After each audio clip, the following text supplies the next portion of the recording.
wanita itu terjebak di gurun selama 3 hari 3 malam, dan ketika dia tidak tahan kelaparan, dia menemukan seorang pria di pantai dan makanan.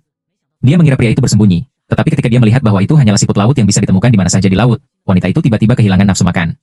Bahkan jika pria itu dengan baik hati memberikan daging siput itu, dia tetap sopan dan menolak. Apakah akan ada hal lain lagi? Maksudmu untuk makan siang atau makan malam? Meskipun wanita itu agak nakal, dia adalah satu-satunya wanita di pulau itu yang tidak bisa menikah dengannya. Dan dia masih tipe orang yang memiliki bentuk tubuh yang sangat bagus. Jadi tidak ada salahnya mengumpulkan berbagai macam bahan berguna di pantai untuk memberi kesan baik di depan wanita itu. Lalu menggunakan pisau untuk memotong dedaunan dan menganyamnya, kemudian membangun rumah sederhana, dan dengan demikian wanita itu akhirnya memiliki tempat berlindung di pulau terpencil itu, dan pemuda itu juga hidup bersamanya dengan lancar. Keesokan harinya, pemuda itu mengambil cermin yang digantung di tiang kayu dan bersiap pergi ke laut untuk menangkap hasil laut bagi wanita itu sebagai kompensasi atas kesehatannya yang memburuk. Tidak lama kemudian, pemuda itu menangkap seekor lobster di laut, tetapi ketika ia sedang berenang di laut, ia menemukan seseorang di tebing, dan ketika ia mendekat, ia mendapati bahwa orang itu adalah suami wanita tersebut. Melihat kondisinya yang begitu menyedihkan, pemuda itu berpikir bahwa tidak mudah untuk bertahan hidup, dan dia memutuskan untuk membawanya pulang tanpa berpikir panjang. Tetapi pemuda itu tidak pernah menyangka bahwa ini akan menjadi keputusan terakhir yang dia buat dalam hidupnya. Tak lama kemudian wanita itu juga menemukan suaminya, dan dia berlari dengan gembira, lalu dengan hati-hati membawa pria itu ke perkemahan. Tetapi ketika dia berbaring, pria itu tampak sangat menderita, dan sepertinya dia terluka parah di laut.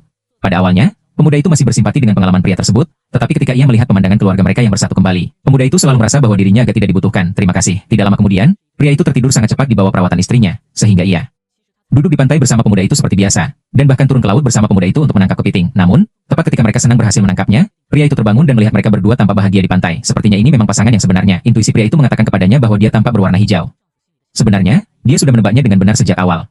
Kedua orang ini sudah bersama sejak kemarin, dan angin musim semi hari ini terasa menyenangkan. Meskipun pria itu tidak yakin dengan hubungan mereka saat ini, dia tidak ingin mempertaruhkan dirinya sendiri. Jadi, saat sedang makan, pria itu sengaja mencari teh dan ingin benar-benar memperjelas percakapan dengan pemuda itu. Namun, wanita itu tidak mengetahui sedikitnya rasa iri hati yang ada di dalam hati sang suami, dan pernah mengeluh bahwa suaminya seharusnya tidak memperlakukan penyelamat hidupnya seperti itu, bahkan berpikir bahwa mereka tidak akan mampu bertahan hidup jika meninggalkan pemuda itu. Namun, tak lama kemudian ia dihadapkan pada kenyataan pahit, bahwa tidak ada mata air, dan ia sama sekali tidak bisa pergi ke daerah perairan dalam, yang menyebabkan makanan menjadi masalah terbesar. Tidak mungkin, pria itu harus membawa wanita itu ke hutan merah untuk menangkap beberapa kepiting. Dan ketika dia hanya memakan satu, dia hampir muntah mengeluarkan kelima organ dan 6 paru-parunya. Hanya setelah sehari, keduanya kelaparan hingga ke dada dan punggung, dan pemuda itu kehilangan 2 ikan besar di sini, dan dia bisa menangkap ikan besar setiap hari. Meskipun dia tidak menyukai pendekatan pria itu, dia tetap sangat menyayangi gadis itu. Setiap kali seorang pria pergi mencari makanan, dia akan memberikan sedikit makanan kepada gadis itu. Sebagai balasannya, gadis itu juga akan berbagi api dengan pria kecil itu. Tanpa diduga, asapnya terlalu tebal dan pria itu segera menyadari bahwa ia mengira korek apinya telah dicuri, sehingga keduanya berkelahi. Dan ikan terakhir menjadi hadiah bagi pria itu. Ini adalah akhirnya, tetapi dia juga menatap air mata air pemuda itu. Pada hari itu, ketika pemuda itu masih tidur, ia diam-diam meletakkannya di tangannya, dan dengan air mata air, pemuda itu tak sabar untuk mencelupkannya ke dalam air dan memberi makan ikan. Tetapi ia bahkan tidak memimpikannya, itu karena dorongan hatinya sendiri. Tetapi dia membayar harga yang jauh lebih menyakitkan. Tak lama kemudian pemuda itu terbangun dan mendapati air mata air telah hilang. Ia pun marah dan mengambil senjata untuk mencari pria itu. Aku akan bercinta seberapapun gadis itu bermain, tidak ada gunanya menarik sari gadis itu dan pria yang sudah lama tidak pulang. Ketika pemuda itu melemparkan cermin air kembali ke pemuda itu tidak marah, tetapi menunjukkan ekspresi toleransi. Meskipun pria itu merasa tidak normal, tetapi dia tidak terlalu memikirkannya. Itu kentut yang kembali ke sisi gadis itu, bersemangat untuk menunjukkan panen. Hari ini, bisa mengikutinya, lapar selama beberapa hari karena pacarnya, tetapi tidak bisa melawan semangat, mata menyembunyikan kilatan, pria itu menyadari situasinya tidak benar dalam interogasi terus-menerus itu. Saat itulah kau tahu bahwa kau telah mengkhianati dirimu sendiri saat berada di ruang pelatihan. Pria itu langsung menangis terseduh-seduh. Bagaimana mungkin gadis itu berlutut di tanah dan memohon? Dia tidak bisa menerima tarikan tiba-tiba dari rambut pacarnya, yang dengan marah menyeretnya ke rerumputan di dekat api unggun. Namun ia tak pernah menyangka bahwa beberapa menit kemudian, istrinya dan pemuda itu melompat-lompat kegirangan seolah tak terjadi apa-apa barusan. Melihat istri yang tidak tahu malu seperti itu, wajah marah pria itu berubah pucat pasi. Ini terlalu berlebihan untuk diintimidasi. Ia bersumpah dalam hatinya bahwa ia harus membayar harga atas perbuatan kedua orang yang sombong itu. Kemudian dia memecahkan botol kaca itu, melepaskan bagian bawah botol, dan memoles botol tersebut. Kemudian dia melunakkan botol plastik dengan api, dan menempelkan botol kaca yang sudah dipoles di bagian bawah botol tersebut. Dia memotong botol plastik itu lagi dan menutupnya kembali dengan karet hitam. Begitu saja, cermin air depan yang sederhana sudah jadi.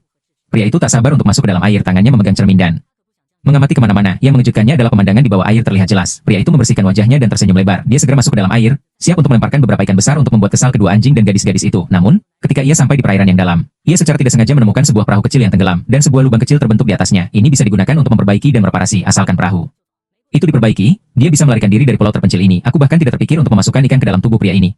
Dia melepas pakaian renangnya dan mengambil tali yang menghubungkan haluan perahu, lalu bersiap untuk menarik perahu itu ke atas, tapi berjalan di dalam air itu sulit. Belum lagi menarik perahu yang lebih berat daripada dirinya sendiri.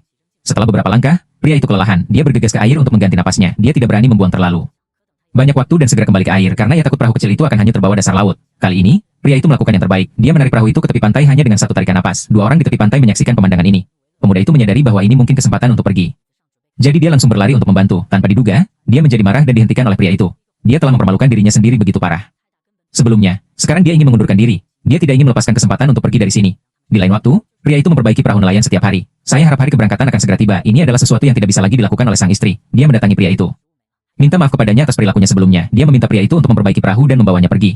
Rasanya tidak perlu dijelaskan. Alasan dia melakukan itu adalah untuk bertahan hidup. Pria itu bukanlah orang bodoh. Tentu saja, dia tidak akan mempercayai kata-kata wanita itu. Wanita itu pergi dengan amarah yang meluap. Beberapa hari kemudian, perahu pria itu diperbaiki. Dia bahkan melakukan perjalanan dengan perahu. Dia memandang pemuda itu dan mendapati bahwa pemuda itu sedang sibuk.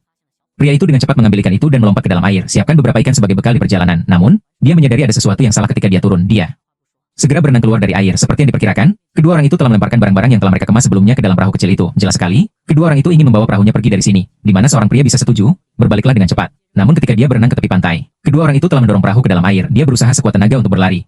Dia ingin mengejar ketinggalan dengan kedua orang yang tidak tahu malu itu. Namun, dia tetap terlambat satu langkah. Aku hanya bisa tertawa dan memarahi di tepi pantai. Melihat dua orang yang mengemudikan perahu dari kejauhan, pria itu mengubah amarahnya menjadi kegembiraan dan mulai menarik napas dalam-dalam. Dia bahkan berbaring santai di kursi